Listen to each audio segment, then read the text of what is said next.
Hello, and welcome to the 79th episode of Red Hoop Talk, produced by the Association on American Indian Affairs. My name is Shannon O'Loughlin. I'm a citizen of the Choctaw Nation of Oklahoma and the CEO and attorney of the Association on American Indian Affairs. If you don't know about the association, we are the oldest nonprofit serving Native country in the United States, Alaska, and Hawaii. We're glad you're out there, and you're going to learn a lot today at our Red Hoop Talk episode. We have a very special guest and very good friend of mine, Mary Jane Oatman. And I guess I could leave it there and have you guess what she does for a living. But let me say this. She is from the Nez Perce Nation. She is the founder of the Indigenous Cannabis Coalition and the executive director for the Indigenous Cannabis Industry Association. I'd like to welcome our wonderful guest for this episode, Ms. Mary Jane Oatman. How you doing, Mary Jane? Hi, everybody. Just first of all, thank you for the creator for bringing us back together on this call.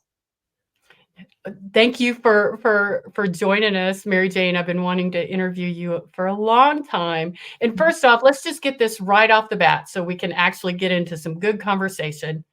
How much shit do you get about your name being Mary Jane? Oh, good God. Every time I do any kind of public speaking, it's usually the question, so much so that I've turned it into the disclaimer that no, I did not change my name to Mary Jane to be a part of the cannabis industry, which is unfortunately or ironically something that a lot of people do just for brand recognition or brand creation. That there's a lot of play, but it's on the birth certificate stamped. So, and most folks that have been working across tribal communities remember me from the work that I did as the president of the National Indian Education Association and serving as the director of the first Office of Indian Education in the state of Idaho. So a lot of folks remember, Mary Jane from back in the day in the education policy world. So tribal leadership, generally speaking, understand that there was no funky name play going on just to be relevant in the cannabis industry. Well, we're glad that you're our Indigenous Mary Jane, and it just must have been in the Creator's plan for you, this journey. So tell us a little bit about where you come from, Mary Jane, and what got you to this place you're in. You've always been an advocate, but now you're in a place where you're advocating so strongly for Indigenous cannabis. So where do you come from? I really do feel like I'm blossoming where I was planted, Shannon, because it was just the culmination of everything to get to this point. I mean, being named Mary Jane, is one thing, but I was raised Mary Jane in a very strong family culture or subculture that not only accepted the use of cannabis as medicine, but was active on the front lines for that during the war on drugs and the war on people of color. My grandmother and grandfather both went to federal prison for growing marijuana on the Nez Perce Indian Reservation, which is located in present-day Idaho. And for those people that have been following cannabis policy, even remotely, know that Idaho is very much one of those states that's and anticipating being the last state to legalize cannabis. And meanwhile, we've got six very strong tribes here in the state of Idaho, 5 reservations, 6 tribes. And it's really interesting to see how this schism, has created a lack of acceptance for this plant medicine, this 85-year campaign against plant medicine, which many of our communities have pre-contact relationship with. And so that's really what I had the idea of doing is, one, sharing my own grandma's story. It was during this time of, post George Floyd murder, where I realized that there was a lot of discussion around diversity, equity, and inclusion. And I was already active in the cannabis industry with the Indigenous Cannabis Coalition. And at every turn, I realized that the I in BIPOC was rather silent. But, to be honest, that was a part of why I created the Indigenous Cannabis Coalition in 2019 as a nonprofit. I was serving on a large board of directors called the Minority Cannabis Business Association. Amazing, phenomenal peers. I mean, right now we all kind of had a little mini reunion during Washington DC's 420 lobby week last week in Washington DC. And it was while serving on MCBA that I realized that these high-level professionals, lawyers, physicians, policy leaders from Black and Brown communities across the nation did not understand even the baseline of tribal sovereignty, or it was tribes 101 all of the time. And when it came to tribes and cannabis, I mean, there was an intensive amount of education that needed to be had. So it was really born out of the need for the advancement of tribes in this emerging multi-billion-dollar industry, not wanting us to be left out. We're always, 10 years behind the game as it is. And the reality is this is, horticulture and agriculture are intrinsic in a part of our role as stewards of the land.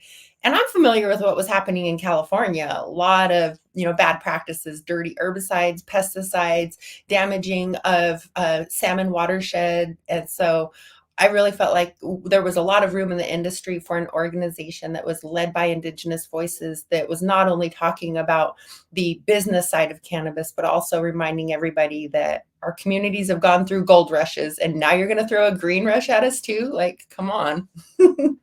Right. And then there are so many legal loopholes, jurisdictional loopholes, not to mention just within any particular Native nation, and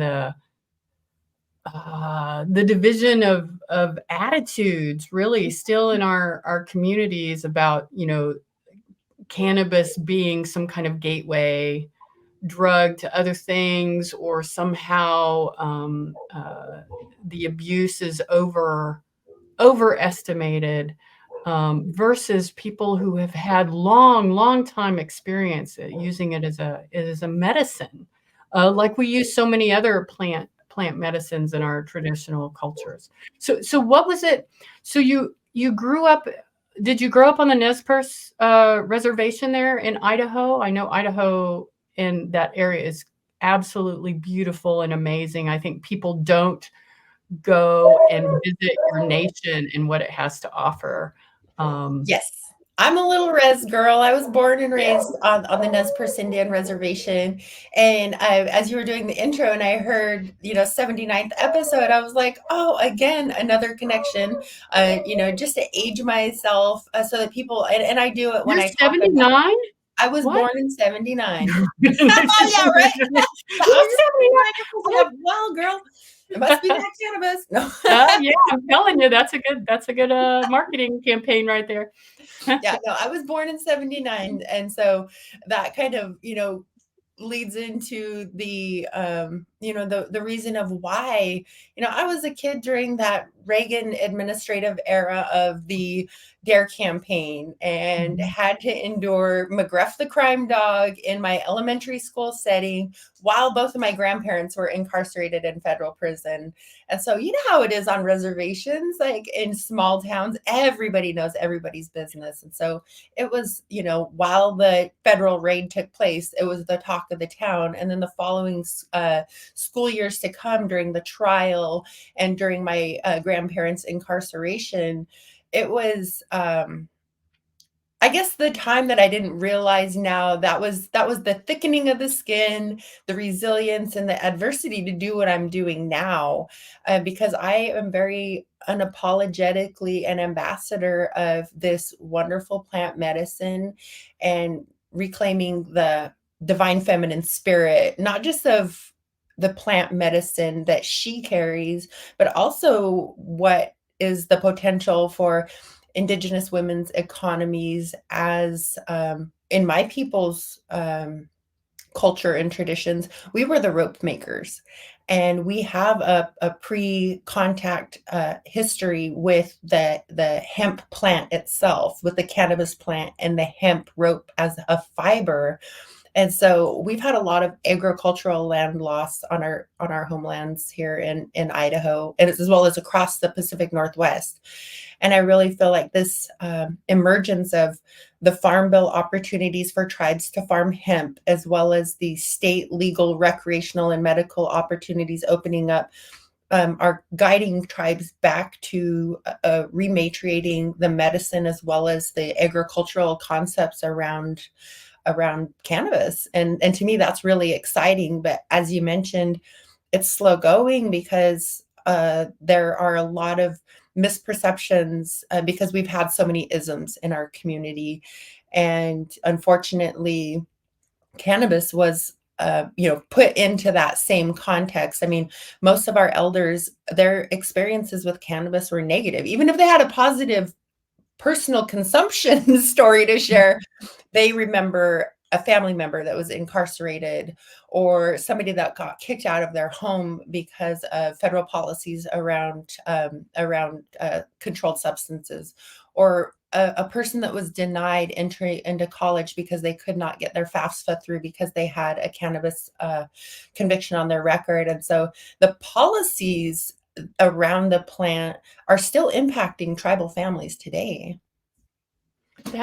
That's horrendous. That I didn't realize that the FAFSA form would prevent students from being able to get any kind of federal aid if they've been imprisoned for cannabis. Let's go back a little bit and talk about the plant, because a lot of people don't even understand the plant, and it's really it's male and female, and it has different purposes and different uses. And a lot of people just kind of blend it all into this one evil thing because it creates an effect on our psyche, and as well as other systems in the body that can be positive. So can you talk a little bit about what the plant really is? Yes. Well, for just to start off with, the acceptance of whole plant medicine is something that our organization um, very much embraces, because the current clinical medical definition of medicine revolves around a definition of single molecule, and that's definitely not something that indigenous communities would seek to uplift or embrace, because the reality is there's a lot of medicines that have whole plant medicine properties, and once science gets involved, unfortunately, is that is degraded through science. And I guess the best example of that I can give before I lead into the cannabis is around, the opioid plant, and how other indigenous communities have, for, many, many hundreds of years, found medicinal use of the opioid plant. And once science got involved and we now have a global crisis, with fentanyl, because of that single molecule approach with Western medicine. And so with the Indigenous Cannabis Industry Association is reclaiming the concept of whole plant medicine. And unfortunately, we are in this dichotomy of, especially since the Agricultural Improvement Act in 2014 authorized the cultivation of hemp, and the Farm Bill introduced and deregulated the hemp plant. Is now we're trying to figure out, like, okay, there's the hemp plant, which is still cannabis, I guess you would say, botanically speaking, with the scientific word of cannabis, derives down into the two lines. And the hemp side, which is no longer a controlled substance act under Schedule 1, is now being so much more openly accepted, and tribes are leaning into fuel projects, into land remediation, with the power of the hemp roots being able to sequester toxins, and put them into the root systems and heal the lands. Then there's also the the cannabis side of things, where it is still federally illegal. Cannabis, as in the female plant that is known as the smoking variety or variation, is still a Schedule I drug, up there with some other pretty harmful drugs. So it's really, I think, lies in the status that it is at now. The cannabis plant that many states are legalizing, is that there are known medicinal benefits and uses of this plant. There have been other nations that have continued to study the clinical research the clinical benefits of cannabis.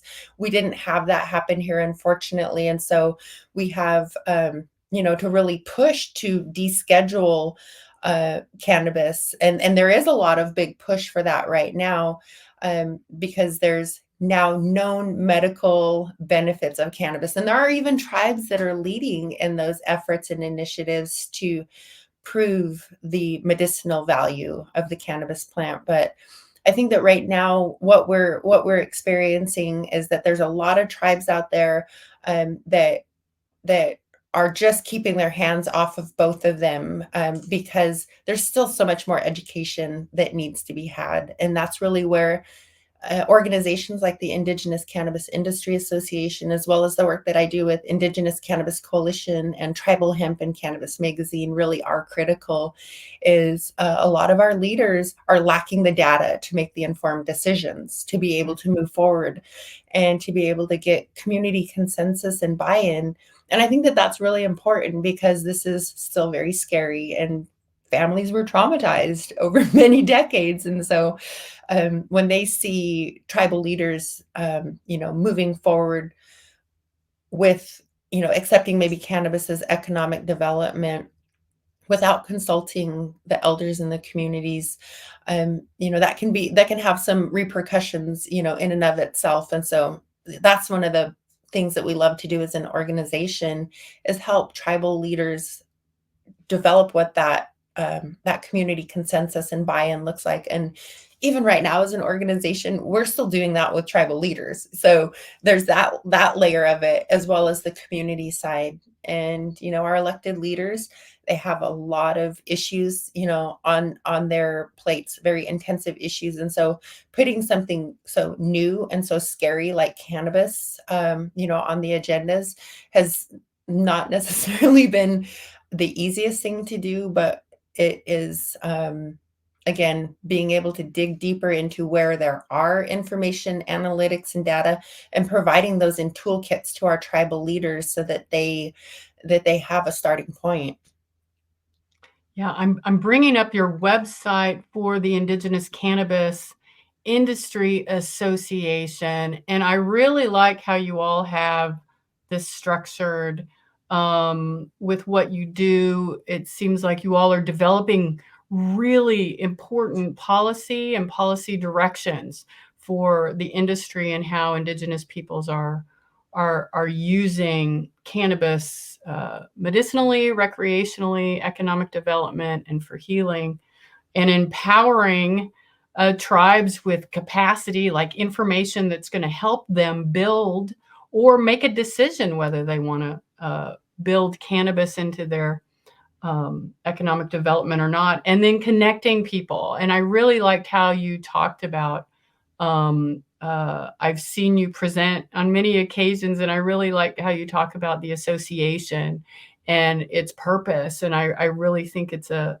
strong organization worthy of support. So would you want to direct me to any particular pages on here? Or you want to talk about ICIA specifically? If you go to the Who We Are page, I think that, to me, that is one of the powerful things that we're doing. So that's our board of directors, but under Who We Are, under the Gary Farmer tab, there we go. So we were very, very honored to be able to hit the ground running with a very well-known ambassador from across tribal communities and globally, honestly. And it was a relationship that started prior to the Indigenous Cannabis Industry Association even being formed. I reached out to Gary Farmer, very much known as Uncle Brownie on Reservation Dogs, Uncle Filber on Powwow Highway. And there was that scene in Reservation Dogs where he's out digging the holes to go and look for some marijuana that he had hidden from himself. And I watched that scene and I just thought, wow, this is powerful. This is impactful. And I know that people love Gary and they listen to Gary. So I thought, well, I'm just going to reach out to him and see if he'll let me interview him for Tribal Hemp and Cannabis Magazine. And this was honestly, it was like a month before Res in 2021. And Gary said, yeah, sure. I mean, let's get together. I was actually making arrangements to go down and meet with Gary at his home and just, have some time to do a photo shoot, visit with him and hang out. And I happened to discuss with him, what we were doing next as moving forward to try to get tribal communities rallied together around cannabis. And this is, like I said, prior to the ICIA even being formed, Gary, I tell him about Reservation Economic Summit and the work that the National Center for American Indian Enterprise Development is doing, and that I was going to be going down there to try to infiltrate with my THC magazine. And I have my press pass, and I'm just going to hand out magazines. And he said, well, I like to gamble. I like Vegas. So I said, well, let's meet in Vegas. And so Gary happened to show up in Las Vegas and did the interview with him. And fast forward to 2022, this is about a month before the ICIA was formed as an organization. I'm out on the balcony with Gary, and I'm introducing him to Rob Perro, who is the founder and president of the Indigenous Cannabis Industry Association. He's Bad River and Oneida from out of Wisconsin, and we were all just kind of standing there. And Gary left, from the balcony and went back into the fashion show. And I think that Rob really he was struck by Creator at that moment, because when he left, we went in our separate directions. And he asked specifically, he reached back out to me and asked if I would serve as the executive director of this new organization that he was starting, and what would be my plan of action. And right away I told him, we need a spokesperson. Like, we need somebody that tribal communities that they know and they trust, and not that neither of us weren't those people, but that has a bigger voice than we do. And plus, I mean, he was digging holes looking for his weed. And, there was all those fun little scenes in Reservation Dogs where I realized that there was a sense of normalcy about this medicine to Gary, and a familiarity to the medicine. And plus, it is really imperative for me and the work that I do to always be advised by elders. And I really lean into my grandmother. She's turning 86 years young next month. My grandmother that went to federal prison. And I am guided by her tremendously, but there's something about the wisdom of an elder gentleman's voice as well. So I just kind of adopted Gary as an advisor informally, until we invited him in officially to be the official ambassador of the Indigenous Cannabis Industry Association. And since then, Gary's really been driving a lot of programmatic work because of his vision. And honestly, it's because of his love as a academic of the cannabis plant. That's a really wonderful phrase, academic. He is. He loves to study so much so about this plant that it's led to the creation of a docu-series that we're in fund development now for. And so if you're out there and you want to throw down for a Gary Farmer film, I mean, we have about a little over $2 million that we need to raise for the film series Hempire. And what it is a showcase of all things industrial fiber and climate solution related, including what the Lower Sioux Indian community is doing to revitalize hemp, what is happening in Navajo Nation with traditional Navajo rug weaving, manufacturing at, Prairie Band Egg, what's happening up at Winona LeDuc's farm. I mean, just so many Indigenous communities that need showcased and our stories told. And so that's what we're doing right now as an organization. For one of our educational components is to create this docu-series in collaboration with Gary Farmer. Yes, there is some great information on the website about that, and also where anyone can donate to support this docu-series. I think this is a wonderful idea. We need more of this education and have it available to everyone. And what a great tie-in with climate change and climate protection as part of the discussion. Here, I'm going to take Gary down here. Oh heck, now I'm forgetting what I'm wanting to ask you next. There's so much stuff. Can you talk a little bit about, because there are some Native nations who are in the cannabis industry now. We were all just out at the Res conference in just a little while ago, and some folks visited the Las Vegas Paiute dispensary, and they actually have the first and only, I think, club where you can, listen to music, sing karaoke, and smoke cannabis, and play video games and do all sorts of things there, just outside of the Strip on Las Vegas. You want to talk a little bit about the industry and what it looks like right now? Yes, I am absolutely lit up at how tribes are embracing sovereignty to lead the industry.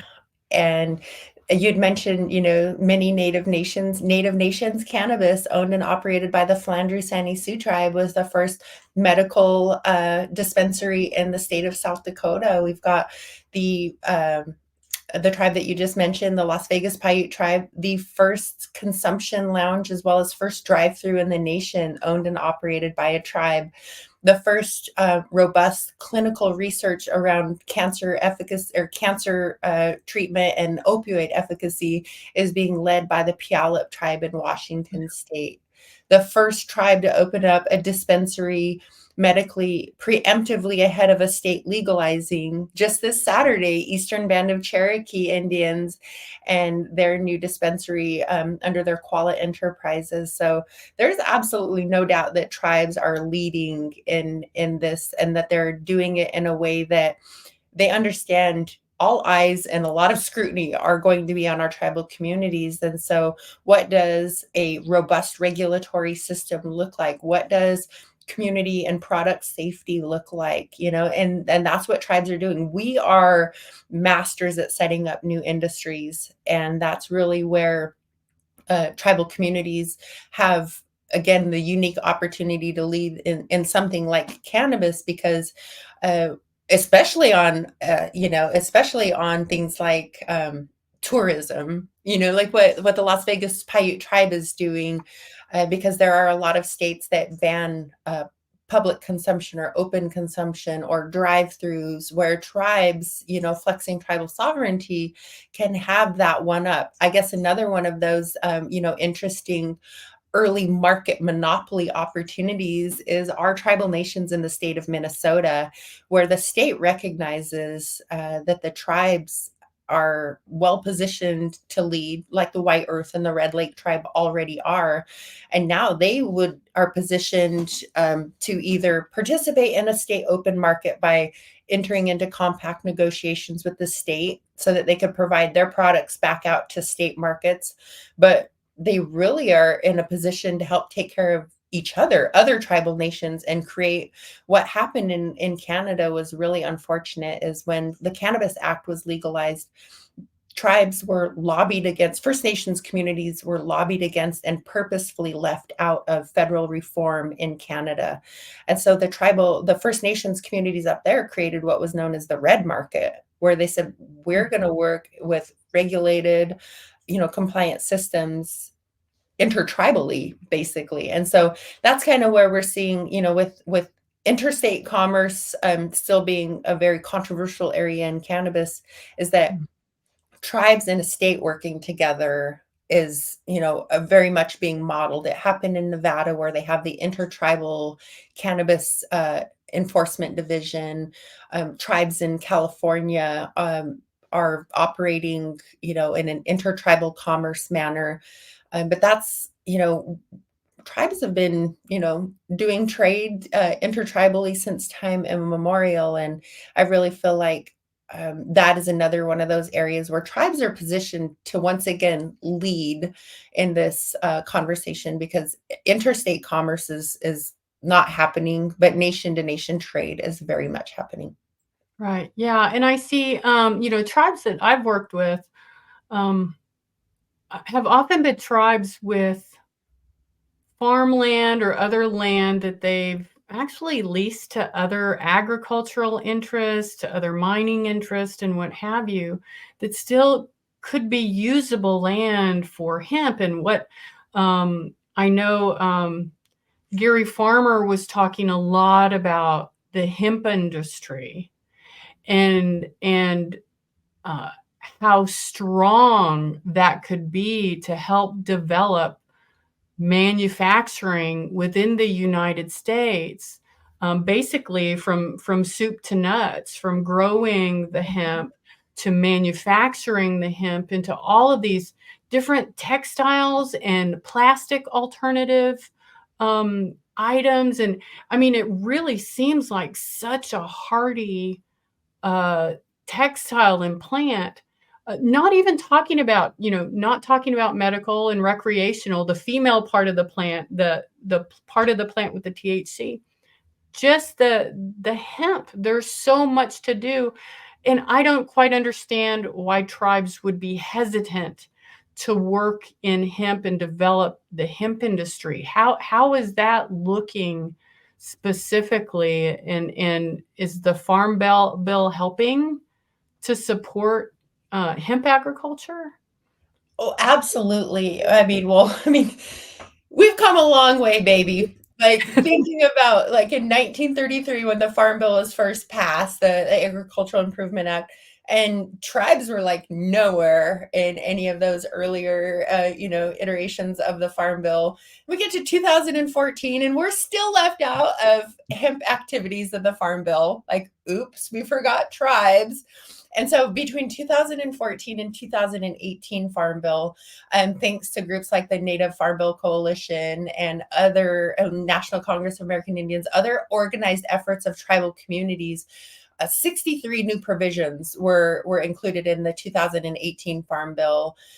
Some of them very strong, new creation of authority and agency and voice within the office of the secretary, new research pools and funds, intensive amount of monies towards tribal colleges and universities.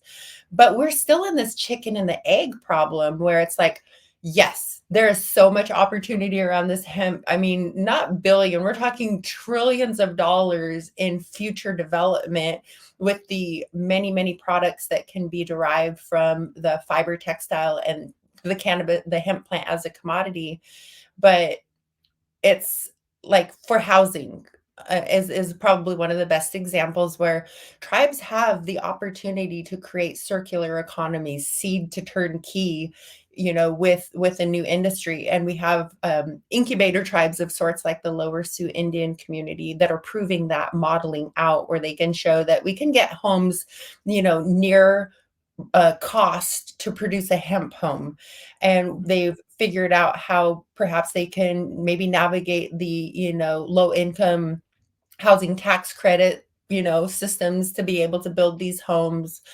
And then how they can actually sell it back to their tribal housing entity. So maybe it's a tribal enterprise that's building the homes and then they're selling them back to their tribal housing, and the workers that are building the homes are tribal citizens. And so that money stays in the community. It's not, what we see now completely going outside of our communities. The reason that that's a problem is it takes, millions of dollars investment in the around the manufacturing and processing facilities that are needed. And then there's, of course, the investment on the agricultural side of things, like, large scale hemp cultivation. It takes investment. And so we're kind of in this situation of waiting for tribal communities to either work cooperatively together on what that economies of scale around industrial fiber processing and manufacturing and agriculture looks like. And we have tribes that are doing that as well. The Iowa tribe of Kansas and Nebraska have worked towards processing. They're producing hempcrete blocks. They have CBD honey. They're creating a CBD line of cigarette.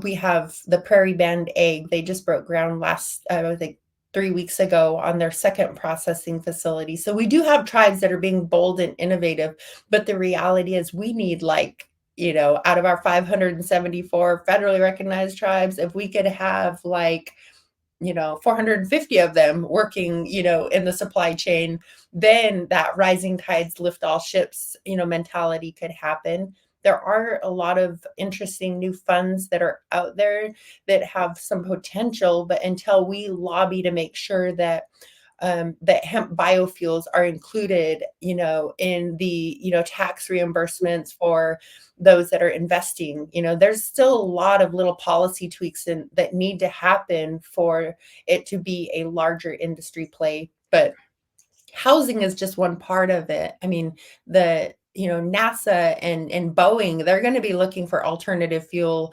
developments, and until the tax credits are there for them, as well as the domestic production, we're really going to be in that chicken or the egg scenario. But what we do have at our advantage, Shannon, and what hemp has really, I'm not even going to get emotional about this, but in my own tribal community, I started looking into the 2017 and then the most recent USDA hemp egg census, and we have a lot of land. And sister tribes, near us have a lot of land. On my reservation, about 500,000 acres of agricultural lands, and about 90% of that is exported out of our nation, and it's being leased out to non-native farmers. So not only are United States citizens not directly benefiting, our tribal citizens are definitely not benefiting, and it is their land. It is our land, and we're not even directly benefiting from it. So hemp has been the seed that was planted in many tribal communities to say, hey, we can reclaim agriculture. But what that does is it leads them on a fact-finding mission to find out where is my land? What are, like, because there's things that are required under the Farm Bill to become a hemp producer or processor or a cultivator. And so we've reverse engineered that, formula for our own community to say, okay, well, we know now that there's a lot of undivided land interest. So we may have one family that steps forward and they says, hey, we want to farm hemp on our land. And then they go to our land services office and they find out, well, there's 12 other families that, also own that share of land, and you're a minority land interest. So now you have to get signatures from at least 50% of those other landowners, all in favor of cultivating hemp. And so there's a lot of white tape that we have to cut through, even in our own communities, just to grow hemp on our own lands. But we're doing it, and we're finding that information out, and it's empowering. It really, really is empowering. And I know that we've got tribal nations in Montana going through this exact same practice to say, okay, well, we've got this 100,000 acres here being leased out. Maybe they want to try a rotation crop with hemp. So educating the non-Indian renters that are benefiting from tribal lands about the carbon opportunities with application, of carbon on tribal lands. And that's, education. It feels like no matter what I've done in my life, my roots have always been founded in the early years of how we both met, in education. Yeah, absolutely. And I really, so I'm really glad to hear that there's so much momentum in the industry, and I love that the website has so much support and courage. I've been encouraging Native nations that we work with to look into ICIA and joining and learning more, because it doesn't help just to think you know what it is, have an opinion, and move on, get the facts. And I really like that that your association is really working to educate people about the facts of the industry, what is doable and what's not so doable, and where there's been success. I think one of the things that has been really meaningful to hear from you and all the cannabis stories and industry practices is really your grandma. It's really your grandma. Everyone loves your grandma, and she's such an important part of your story, and got to hear from her directly at the last conference that I was at. I think it was at the Res conference this year. Do you want to talk a little more about your grandmother and her and your family story a little more? Yes, I feel really blessed to be raised in a family that has embraced the medicine and have found a way to honor her through, the tenure of bad publicity, that did happen. Because I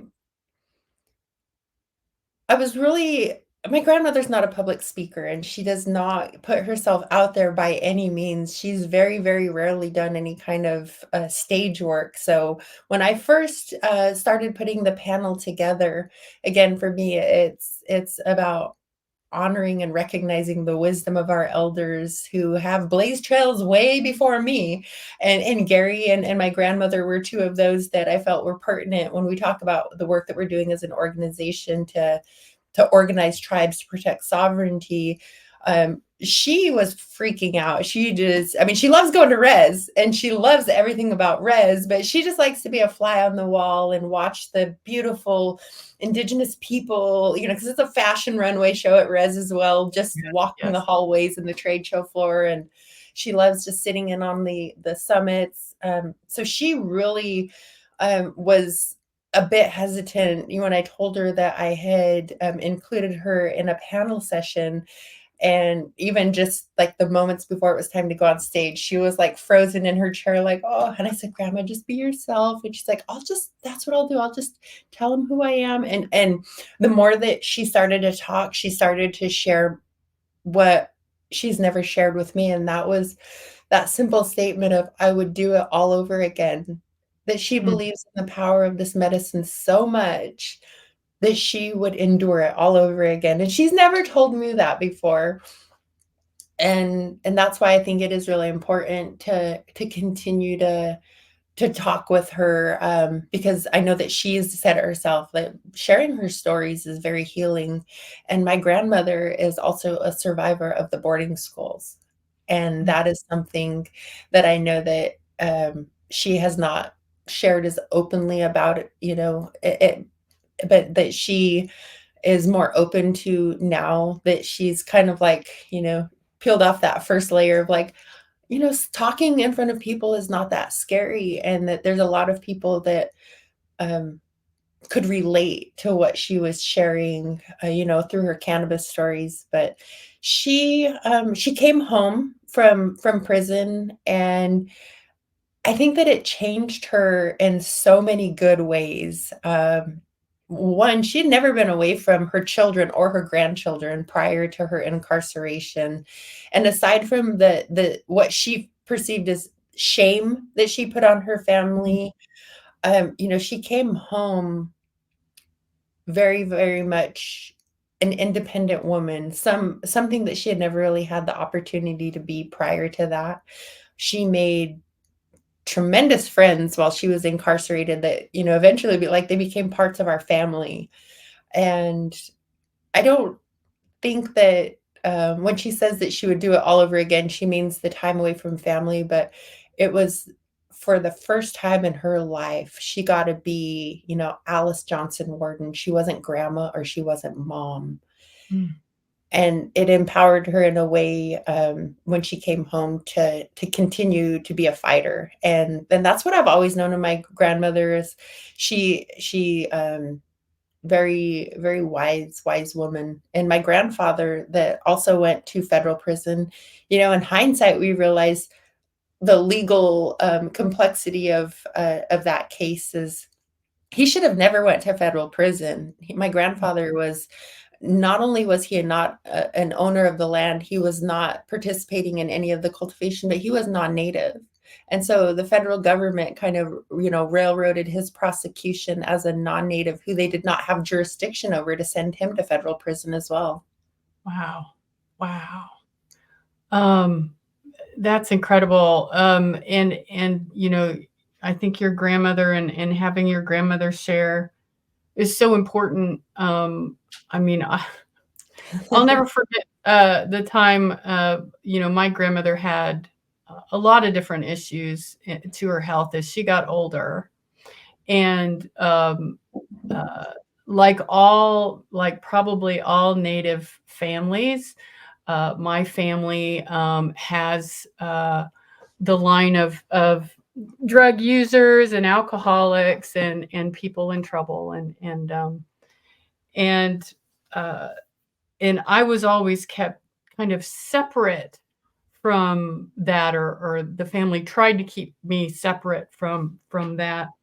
But I remember there was a time that my grandmother hadn't been feeling so well, and I came home and she's smoking a joint, and I'm like, oh my God, ah, and just oh no, because my education was always that those things were bad. Stay away from there because you have to save the family and go to school, right? You have to get educated. And here she was smoking a joint, smiling and feeling so good. And now today, just to share a little bit about my story is, I suffered getting older like most women suffer through menopause. And there's a lot of physical issues when your hormones change. And I couldn't find anything for the severe symptoms that I was having, except for cannabis. And so that's when I looked to cannabis to see if it could help. And the plant has absolutely changed my life. And I could talk about it. I could literally talk about what cannabis has given me for probably all of our time here. I'm not going to do that, but I do want to share that it has been. I am also a medical cannabis user, and I'm very grateful for what it's been able to do to really change what I thought I was kind of going to be in for the rest of my life, is a lot of discomfort and pain and not able to sleep, and among other things. So that's my story and just a little bit of my family story. And I do my best to be a positive ambassador in Indian country about this medicine. What else, Mary Jane, what else can we do? Can anyone do to help support and learn more? We definitely need more members to join our organization, definitely strengthen numbers. And our organization is so timely when we think about what our communities endured with the bad actors and the predatory bullshit through the gaming industry that could have been prevented if we were more organized on the front end. That's really where we're at with the Indigenous Cannabis Industry Association, is organizing tribes ahead of federal policy reform, organizing us before regulations are done to us, that we are at the table and not on the menu, as they say so so eloquently. And that really does speak volumes to tribes knowing regulatory systems and being under a lot of scrutiny with the Indian Gaming Regulatory Act, is that there's no federal mandates right now over cannabis. And so it's all a gray area, especially in states where they've legalized. And that is unfortunately, and the longer that things stay federally illegal with states legalizing, opening up opportunity for people that have no business partnering with tribal communities to come in with their fast talk and their shiny shoes, to set up bad deals, that will carry us for many decades, like what we experience in the gaming industry. So that's really where we see the priority around organizing tribes, is that a lot of this we can do ourselves. We have community members like my grandmother in all communities across Indian country that have, they have paid that debt. They know plant touching. They have a connection and a relationship with the plant. They know the economics behind the plants. Like, I even joke about that, growing up in a culture where, with the cannabis economy, is that's how I learned fractions. That's how I learned how weights and measures. Like, that is how I learned, that there are, 28 grams in an ounce, and there are, that's, how you figure things out when you're young, to navigate, is you find relevance and things that apply to things that and it's kind of, it's bittersweet to think about, that side of it, because there's a lot of things that I think about because of it being illicit during that time frame, that were hard. I couldn't have sleepovers. My friends didn't, I didn't want them at my house. I was so embarrassed that my parents that they smoked weed, that my dad was a weed dealer, that he was a grower. There was a certain time frame of my life where there was so much shame about that. And it was because it was not normal to me. It was not normal. And then my dad would start to tell me as I got older, and of course, everything is age and time appropriate. Especially with the dialogue. This is not a talk that you have with your kid. It is a continuing conversation that you have with them. And for us, early years, it was, they're going to say these kind of things to you at school. And if, like one of them is like very serious, they were taking kids away from families, so we don't say that mom and dad smoke weed, because there's a chance that social services could get involved, and then we got a little bit older. That was already, very much ingrained, into the psyche. But when it comes to, being organized for tribal communities, I see it as being really, really imperative, because there is going to be a $1 trillion market, and it is not all going to be about smoking cannabis. There is going to be an influx once descheduling happens for research and clinical development and new drugs to be derived from cannabis. Tribal communities can lead. Tribal communities can actually own market shares in the industry instead of getting the tail end of it and getting the crumbs. And so that's why I'm excited to see communities like what I mentioned with the Puyallup tribe, or other tribal communities that they're trying to figure it out on their own. And then they're bringing others in once they've figured that out. And one of those communities is in Southern California. I'm every time I go back to San Diego, I make the drive to Santa Ysabel, and I go to their Epi Nations Botanical Facility and visit Mountain Source Dispensary. Talk about turning lemons into lemonade. So the Santa Ysabel Mountain Source Dispensary is they took their casino that went bankrupt and turned it into a cannabis campus. And so they have a fully vertically integrated operation. And because tribes in California, the state of California, failed to have effective government to government consultation with them prior to adult use legalization, they left them out of the laws. And so there's not even a compacting opportunity in the state. So what do the tribes do? They're either not participating, they're being raided by special ops county raids and county task forces. And then there's tribes that are like the San Ysabel tribe, where they are working with other tribal nations, and they've developed a line called SoCal First Nations, and they buy wholesale bulk flower from other licensed tribal cultivators to sell under a market brand.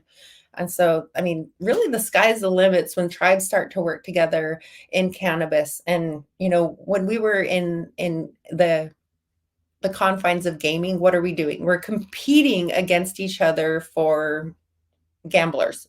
That's not the case necessarily in cannabis, for tribes, when we realize, when corporate monopolies come into play, that, can dilute a lot. We see that within the alcohol industry, definitely within the tobacco industry. But you go into every single gas station across the country and you see one of those, flagship companies, and that's Seneca Tobacco. And so, that just shows that tribes can be on par with major corporations in an industry. Yeah, absolutely. Absolutely. How do you think the legalization or the consideration of legalization of psychedelics, is that anything that the Indigenous Cannabis Industry Association is looking at, or at least is listening to? Because I know that similar, or not too unlike cannabis, there is kind of a contrary thinking, or you could think it's contrary thinking. On the one hand, people having traditional medicinal relationship with the plant medicine, whatever it is. On the other hand, there's this commercial opportunity, economic development. And I'm wondering if you're seeing what you're seeing there for other more hallucinogenic plant medicine that's out there now. People talking about peyote and psilocybin. And It's really interesting because there are some tribes that are revising their codes, and they are incorporating sacramental use of other plant medicines. I have yet to see a robust tribal code that actually references cannabis use sacramentally. mm, But with that being said, we have been pulled into it because there's organizations that are out there trying to open up medicines for all, and that's a slippery slope, especially for our organization. We don't speak out on behalf of other plant medicines, especially those that are already protected. Like, there are organized groups out there trying to open up peyote use to all, and we're like, no, that's an existing protected medicine for a very specific group under, the American Indian Religious Freedom Act. And so that's, I think, another area where tribes in cannabis have never actually had a crossroads. The current or existing legal argument for sacramental use for cannabis under American Indian religious freedom tenants, they actually don't even the case law and the decision that was made did not even actually align with the issues or the facts at hand in the case. And so the judge reached really, really hard to come up with the decision to exclude cannabis use. But it was a Rastafari community that actually brought this forward. It was not an indigenous community from here that has the historical ethnobotanical record of cannabis use here, as well as what I think is really, really fascinating is, looking beyond 1492 and looking at even some of the post-contact narratives and firsthand accounts. The British literature is a goldmine for Indigenous communities. There's a lot of correspondences about the way of life, for Indigenous peoples here during that contact period. And I think that's where, the Eastern tribes really have a strong foothold. And then, there's all of the hundreds of years of, westward invasion and expansion. My people were not contacted until 1805 by the Lewis and Clark expedition in Nez Perce territory. But, they definitely document the sacramental and as well as recreational use of smoking plants. And so we've got that baseline record, and then from there it goes on to contemporary use and record. And so I think that we really are in uncharted territory, legally speaking, with the plant. where we've never really had our day in court. You know what I mean? Yeah, that's right. That's right. Um, oh, you have had such a long life of advocacy, Mary Jane. I mean, you've really dedicated your life to advocacy and education forever. Where do you see either yourself personally or this issue? Where do you see it? Where do you see yourself in the future? What do you think things will be like for you in this industry in the future? Well, I do believe that we are going to continue to grow through partnerships.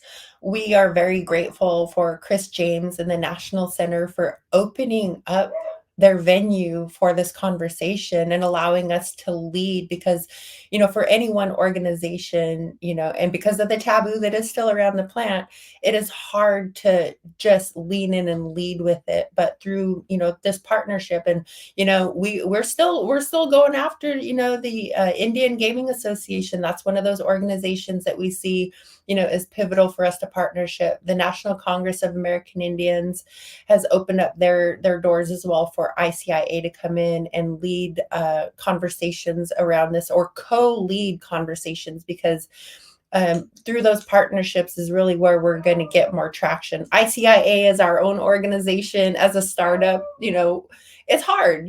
Startup organizations are hard. And so the more tribes that we can get to pass resolutions to join the ICIA, so that when we are in Washington, D.C. doing our lobbying work and we're sitting down, they see that these are policy reform priorities of tribal nations, not corporate interests. And, not to say that we don't have some of those trying to help serve our organization, but we don't take money from just anybody. They have to be mission and values and visions aligned, around this plant medicine. And we've been really grateful to be able to do that. But really, getting a cannabis work group at the National Congress of American Indians, within the next 12 months is a priority.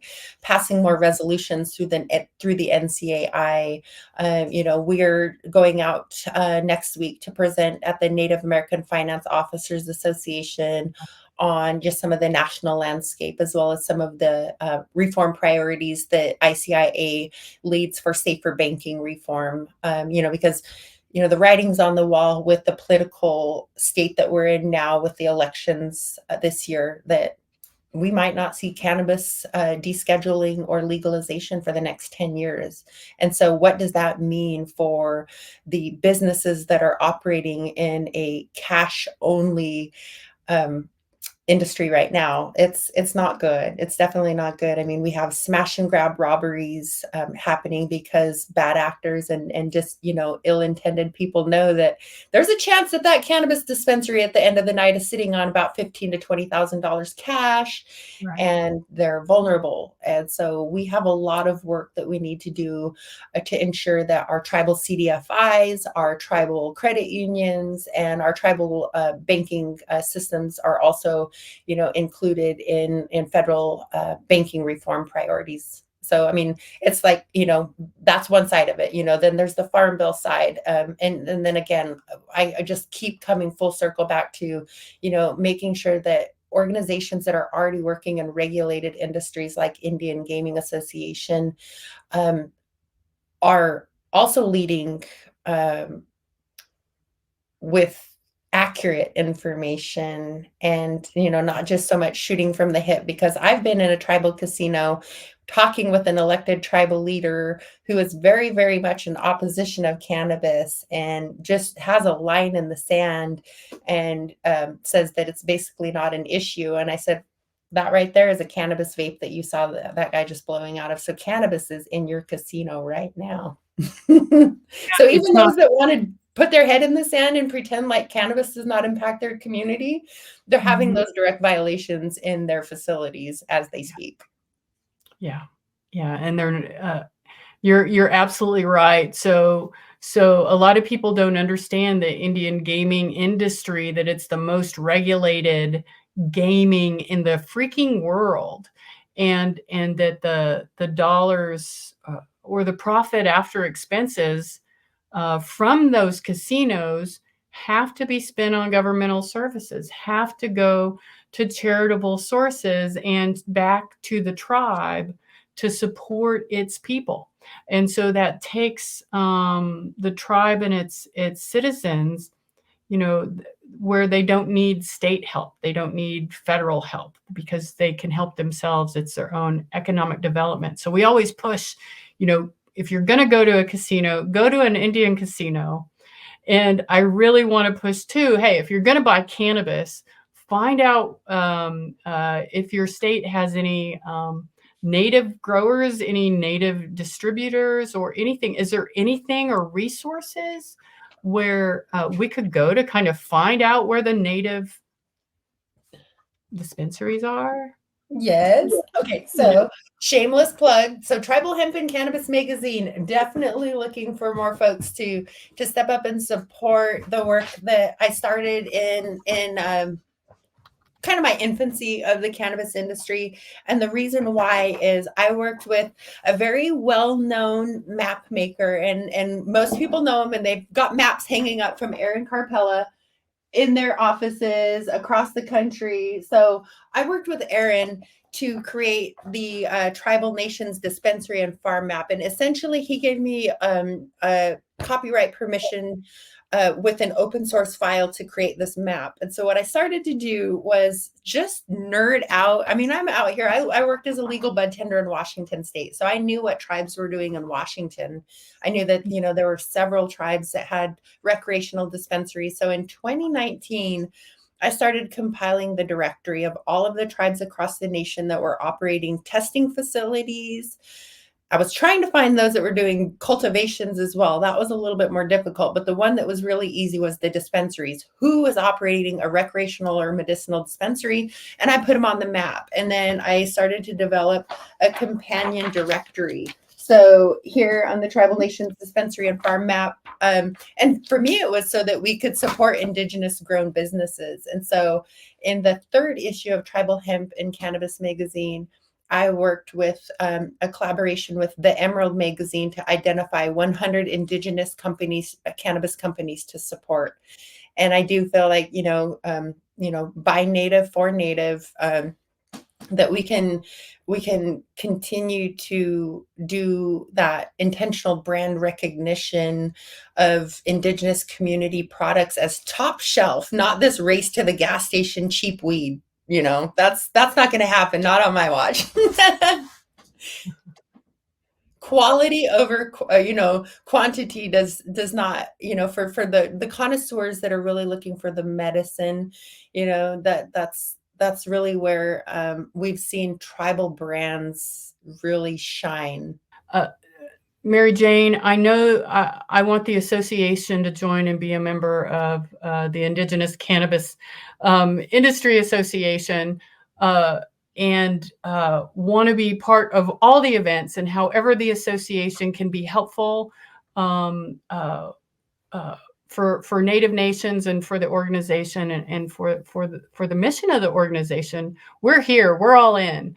How can everyone else support this work and learn more, and what can we do?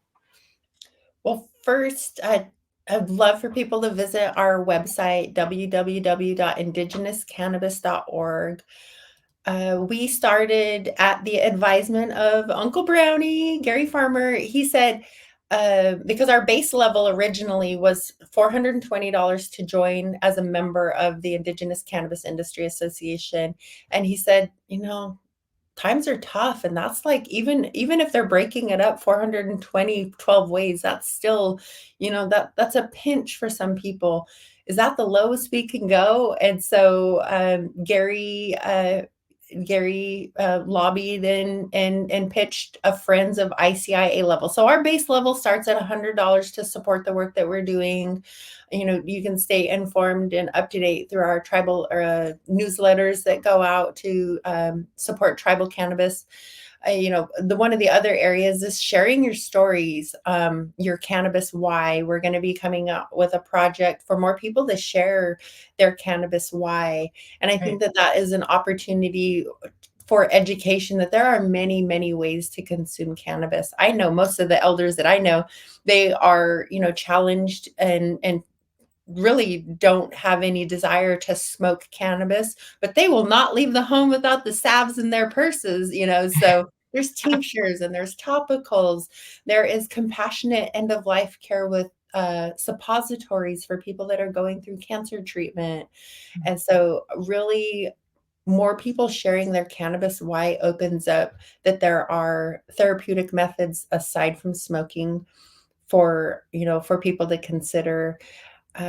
Definitely really, really want people to support the Hempire film, aside from the joining Indigenous Cannabis Industry Association. And that even includes, if you have something innovative going on in your community that we may not be aware of, reach out and tell us about it, and share your stories, because stories are healing. And for our communities, this is a very historic time that is happening, and we want to ensure that we're capturing it so that 7 generations down the road, that they can see that we were being very intentional about creating their place in this plant medicine revitalization.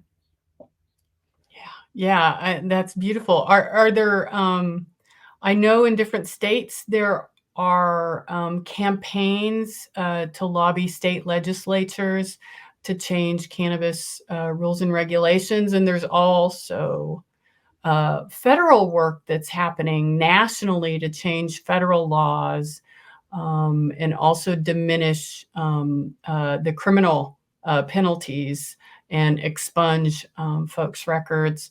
Do you all have any helpful information about state or national uh, efforts that we could also support? Yes, absolutely. Thank you so much for asking that. Again, through partnerships, we work with Last Prisoner Project, and one of our other new partners that we're developing is an organization called Freedom Grow. What these two organizations are doing is to end incarceration for families that have someone currently incarcerated for a cannabis conviction. And what we're finding through working with these organizations is that we are still experiencing a disparate rate of American Indian, Alaska Natives incarcerated for cannabis. And so these organizations, they raise funds to help the families with commissary, with phone cards, and then post release on expungements and pardons, as well as workforce reentry. And I mean, I'm getting goosebumps just thinking about the work that Last Prisoner Project has done, because we were just out in Washington, D.C. with both organizations this past week, lobbying for reform priorities for Indian country, for both federal descheduling, legalization, and the Farm Bill. So we were running both parallel tracks. But what was empowering is the Indigenous Cannabis Industry Association being able to be in a lineup of speakers with formerly incarcerated federal prisoners that received life sentences. And through the work and passion of these organizations, not only are they out and free, reunited and healing with their families, but they are now on pathways to owning businesses within the cannabis industry. And that wouldn't happen if they didn't form these organizations and didn't have this vision. And so that's why I want people to see that the work that we're doing, to some may seem scary, but it is very visionary. We have to start somewhere. We really, really do. And so, those two organizations, Last Prisoner Project and Freedom Grow, are doing pivotal work that we do not have the capacity to do right now, but we will be building that capacity through those partnerships, where we don't have to completely do that within our wheelhouse. They can help us, do that through those organizations. And Freedom Grow is already working with families in New York. And unfortunately, in New York, we have probably the greatest, and California, the greatest disparity of natives being incarcerated in federal and state prisons over cannabis. Oh, geez, yeah, we weren't aware of those statistics. That's incredible. It's hard to imagine that we still live in a world where people are getting arrested for cannabis and for life. It's completely ridiculous and for so many reasons. I wanted to ask, where will the ICIA be? What's your next event coming up? Where can we find you? So we will be doing our presentation in collaboration with other cannabis industry experts from across Indian country at NAFOA, the Native American Finance Officers Association, discussing cannabis banking.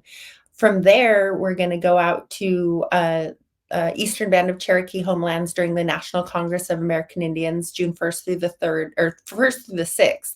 I'm going to have to bounce out from there into Minnesota. In Minneapolis, June 4th and 5th, there is the Cannabis Regulators Association, which is the regulatory bodies from all states and territories that have legalized cannabis. And we're going to be hosting a tribal cannabis regulators roundtable and luncheon.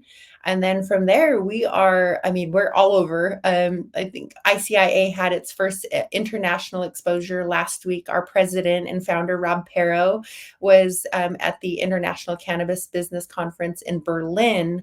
And I got to tell you, there was overwhelming support. Everybody wants to know what's happening with tribes, especially on the international trade front. So again, tribes are well positioned right now to be leading in international commerce with cannabis, and that's what the outside world is really putting their binoculars on our indigenous communities around. But November 13th, 14th, and 15th is the big save the date, where we will be hosting our 3rd annual Indigenous Cannabis Policy Summit in Washington, D.C. And that's really where we intend, once again, to hit the ground running with our federal policy reform priorities. And what that means is we gather our folks together, and we talk about what those best practices that are emerging from tribal communities. What are our policy priorities? How do you advocate for these policy priorities? We schedule meetings with, key congressional committee leaders and representatives, and then, it's very similar to, the model that I learned as a past president of the National Indian Education Association. NIEA is still very, very much a fabric of what I do. And speaking of critical partnership organizations, that's another one, them as well as AHEC, other partner organizations that we need to be working with, because there are not enough organizations leading with public health and safety messaging. And for our communities, what we experience, like with the wide world of tobacco, is that there's, the just say no messages, and then there's the keep it sacred messages. And that's really where our organization has the opportunity as well to lead with public safety messaging that does not demonize the plant medicine, but discusses with our youth prevention. We don't want our young kids smoking weed. That's, we're all on the same page about that. Yeah. What I told my son, and if this works for all of you, please use it. As he grew up, and you'd have the different levels of conversations as they grow up. My main discussion with him was about his penis size. Me too. Oh my God. It was all about your growth. All of your growth. All of the growth. And so, and some of us women have had experience with drug use. It's a real thing. It can affect male development of his reproductive system. And you don't want that to happen. And I've had much success with my son and that. I think that's it. Moms everywhere. Just go out and tell your sons that. And, aside from like the frontal cortex of your brain and all, right. Development from top to body, it stunts your growth. And the other thing that was really helpful, because cannabis as medicine, holistically speaking, has just been the approach, is that, talking with my kids when they were younger, they've seen the medicinal benefits, through family use. And they know that when you use medicine, when you're not sick, it makes you sick. So that was the other thing that I, and in talking with my son, and my son became a medicinal cannabis user under my guided authority and access, because I don't want him just, buying baggies off of the street like we had to do. Yeah, back in the day, and cannabis is so different now. What do you take? I keep thinking of all these questions that I want to ask you. I'm sorry. What with all the strain development and the ability to really, I guess, manipulate the medicine for how do we think traditionally about this? That we're able to work with the plant in this way. Um, ha- do your elders or anyone talk about this and the way we use traditional medicine, and also all being able to alter the medicine and the traditional use? Does that question make sense? No, it makes perfect sense. I think it kind of goes back to, a larger conversation that I'm really sometimes I just want to be a fly on the wall to listen to other communities and just lean into it. But the conversation around, like, the land race strains and the big push from conservationists in cannabis to not allow us to go down a pathway of GMO cannabis, and that we really adhere to regenerative agriculture, sun-grown agriculture, and not trying to make the super weed with the high THC, with all these herbicides and pesticides and nutrients that, may not, they may be counterproductive to, um, and take away from the medicinal aspects of the plant. But I do see that is, a concern, because I mean, I can't even pronounce half of the cannabis strains that have been developed out there because everybody's trying to get so goofy with them. And it's like, I just like to relax with a little bit of Blue Dream and some really strains that I remember from when I was a younger girl. And then even I think about that and I'm like, that is not necessarily the case, because what I had witnessed from the elders and, the veterans and the medicine users in my community was there was no reliability, or there was no quality assurance at all. And for at least a good solid decade, it was like, the super duper hard brickweed that was mostly seeds and stems.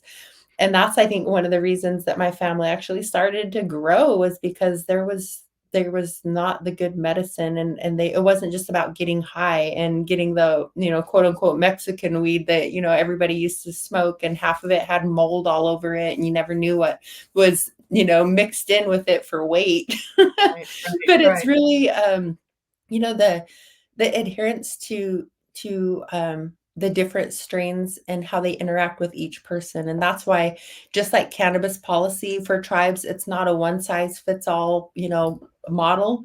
The same with the medicine. It really is a unique opportunity for people to really dig into, the terpenes and the cannabinoids to find out what works for them.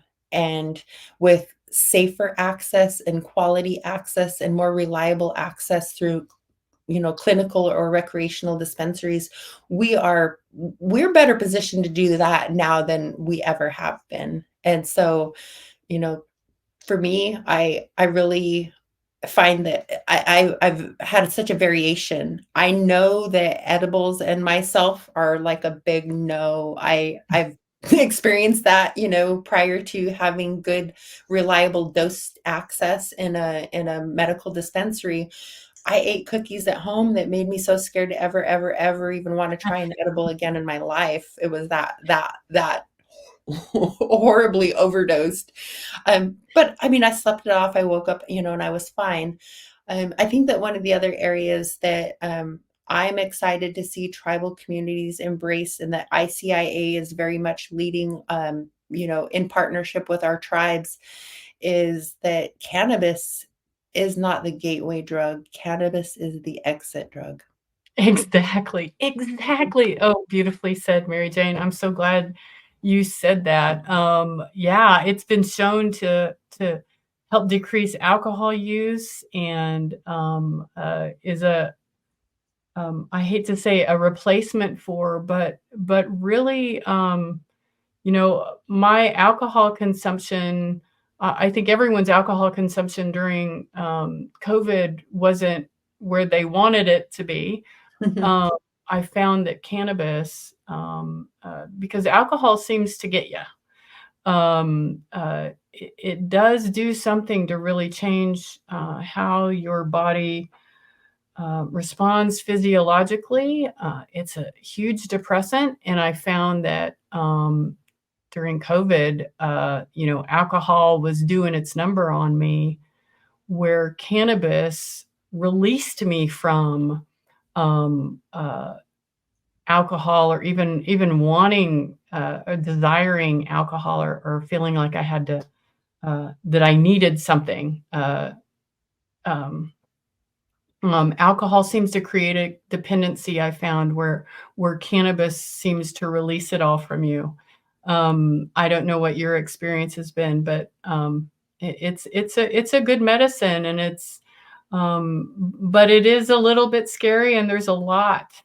There's a lot to choose from out there, depending where you're going. So hopefully people are staying close to home, staying close to culture, learning from their elders, and from groups like your industry, to just learn more facts about the industry, and how we can all take part in it. Indigenouscannabis.org, and get a hold of Mary Jane, and get her the THC magazine, and the map, where you can learn more about where cannabis dispensaries are in Native country.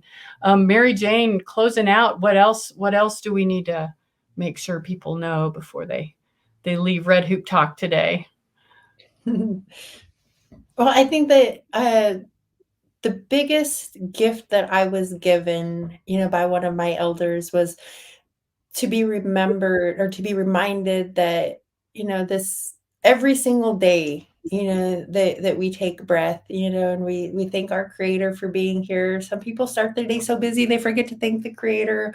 However that works out, is that we are reminded that, the work that we're doing to write our chapters for our big book that we carry to the happy lands, is that's between us and our creator, and all of the rest of it is like fictional. And when I heard that, I was a little perplexed, and it didn't really make sense until it made sense to me.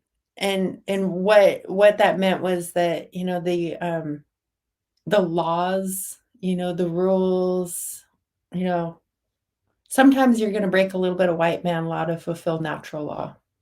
Well, no one knows that better than Native country, for sure, for Yeah. sure. But I really see that I have been given this gift by creator to speak on behalf of the plant, and in this predominantly white male concentrated industry, bring about a voice of reason for the plant and for our people, in a way that is not so radical and so off-putting, although that I can be. Is that there's love and compassion, you know, with this plant, and some people that are approaching it from a purely capitalistic mindset, they don't have that, and that's the gift that Indigenous communities, as stewards of our relatives as well as the land, bring forth, and that is so needed in an emerging industry that could potentially be setting up the foundations and frameworks in a non-productive manner. And that's also why, going back to what you had just mentioned, why it's important for our organization. Not only are, we leading in the policy side and advocacy, and empowering folks, but the connection of communities, similar to what we did last year during, or it was a couple of years ago during NCAI, is that for the past 50 years, every single event is usually revolving around alcohol consumption, and there have been no alternative convenings for plant medicine people. And so that's what we're going to continue to do is follow our tribal organizations around and provide safe cannabis consumption networking social mixers for tribal leaders to have alternative places to go. And we did that in Las Vegas during Res. It was a blast. And I mean, who doesn't want to come and share a little bit of smoke with Uncle Brownie? Exactly. Yeah, I had the opportunity to do that, and it was a wonderful experience to be there with the association, with your association, my association. NCAI was there, and Gary Farmer, who's a wonderful ambassador for this medicine plant. And really, there's so many different levels of entry. You don't have to enter it as a hippie wearing tie-dye coming out of a van. You can enter it into many places and at many levels, and really help grow this important medicine, and also opportunity with hemp, that I think is just, I don't know that we'll have any other opportunities like this. I don't think that we will, which is why our young people being empowered. That's why for me, tribal colleges and universities and AHEC are critical, and NIEA are critical partners for us to move this forward, because we're talking about our future scientists, our future physicians embracing this new plant medicine. And what does that mean? Intensive amounts of clinical research, federal funds going towards tribal communities to lead in that or participate in it. And so workforce development, job training, and career training is the future of cannabis, and our tribal communities really need to embrace that for our young people, if not for our own ideology keeping us in place with this conversation. Don't make it based on your own perspectives and beliefs. Make that investment forward for the future generations. Right. And there's wonderful, and by the way, the association has scholarships for undergrad and grad Native students, including scholarships for STEM fields. And that's what we need, more students going into these fields that can help this burgeoning industry in cannabis and hemp. So I hope that folks will go to our website as well, indian-affairs.org. And hey, if you're a student and you want to get more involved, get a scholarship, get in school, and go talk to Mary Jane, and build your career in the cannabis industry. It's been amazing having you here, Mary Jane. I feel like I could hang out and talk with you all day. I still got some tea left. It's been great. Please keep in touch, and I hope to have you back again to talk to us at Red Hoop Talk. Yes, and I hope to see you out at the Eastern Band of Cherokee Homelands during the NCAI midyear. Yes, we'll be there. So everyone go to indigenouscannabis.org. I want to thank everyone for joining the show, listening in. You can find out more at indian-affairs.org to learn about Red Hoop Talk. And the 79th episode and the 78 episodes prior. And also be sure you look and check our scholarship page and our summer camp grant page for grants that you may be eligible for. And look at all of our programs and see how you can learn more about supporting the Association on American Indian Affairs, as well as the Indigenous Cannabis Industry Association. Thanks a lot, Mary Jane, and everything is sacred and we are all connected. Be well, everyone. Thank you.